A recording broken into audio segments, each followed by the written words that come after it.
กับสบายดีและสวัสดีเด้อพ่อแม่พี่น้องกันเบิดสุขสู่คนบ่ว่าสิอยู่ฝั่งไทยฝั่งลาวหรือต่างประเทศก็ยินดีต้อนรับเข้าสู่สองคำว่าสแนลเด้อมาพบมาเจอกับคำหวานมื้อนี้เนาะคำหวานมาเปลี่ยนบรรยากาศใหม่แล้วดิพี่น้องมาหาเลาะตบป่าดินก่อนมาลุ้นกันว่าสิไล่บ่พี่น้องนี่บ่ใหญ่ไม่ใหญ่เลยนี่สิเป็นตาไหลอยู่บ่นี่โอ้บรรยากาศครึมๆเลยนี่ฝนก็สิตกฝนทีมงานฝนนั่งเจ้าคอใจแคอยู่ฝนสองคนโอ้พักอีหยังนี่พักขาพักสะอมบ่เอาโดดแหล้วจ้าเมื่อพอดีเหี่ยวเนาะโอ้บ่อนี่เขาทางแบบสะอาดดีเว้ยเมื่อก่อนสิมีแต่ปลาเหล้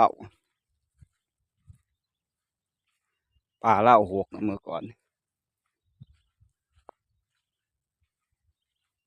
บรรยากาศก็ดีมื้อนี้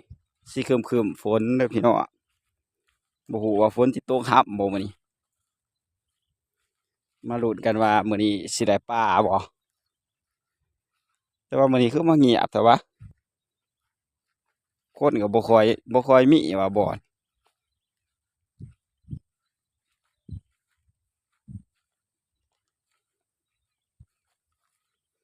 ได้จักโตแท้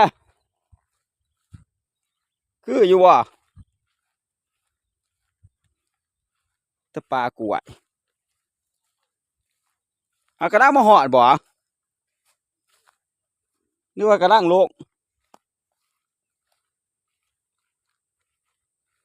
แต่ปลาตึบนี่บ่อใหญ่เป็นใหญ่เลยกลัวเป็นกวางเลยพี่น้อง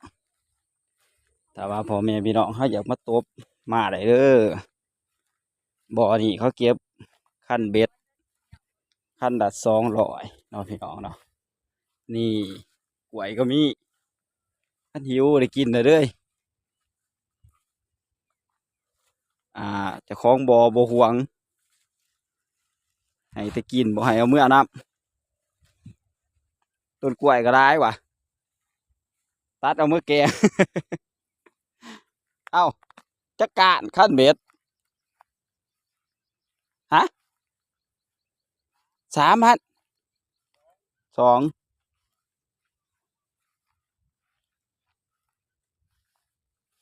เบิ่งทีมงานของนางเจ้าโคจะแคอยู่นี่ปูปลาหน้าหนามแหบอยู่บ่เลาะอยู่บ่บ่มีเลาะบ่มีแดะอีกโอ้สนัดแต่เสบียงอาหารการกินโอ้บ่โฮมปานใดเนาะแต่ว่าตีแต่มันบ่แดดเนาะโอ้คันเบ็ดสมักคักแท้คันเบ็ดนี่ฮะ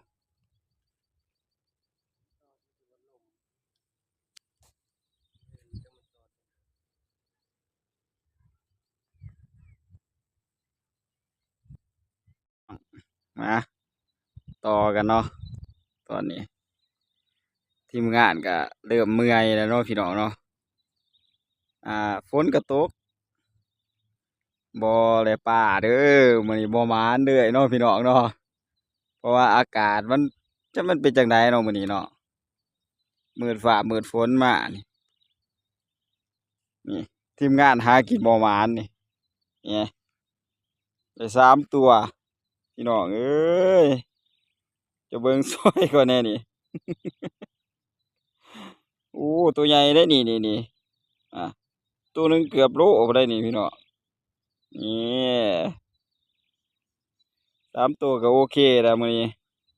เพราะว่าอากาศก็บ่เป็นใจเนาะฝนก็ตกลมก็ลมมื้อนี้ปลาก็บ่มาแห่ผลเบ็ดโอ้ยพี่น้องเอ้ยเบิดนี้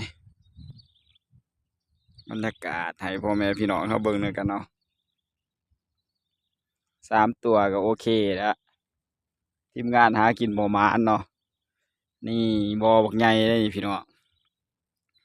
ถ้าว่า FC คำหวานเนาะอยากมาหาปลาเนาะคำหวานก็สิบอกในคลิปนี้เลยเด้อพี่น้องเด้อ อ่เสียคันเบ็ดนี่คันละ200เนาะหาทั้งวันเลยโดดถ้าอยู่ได้เนาะ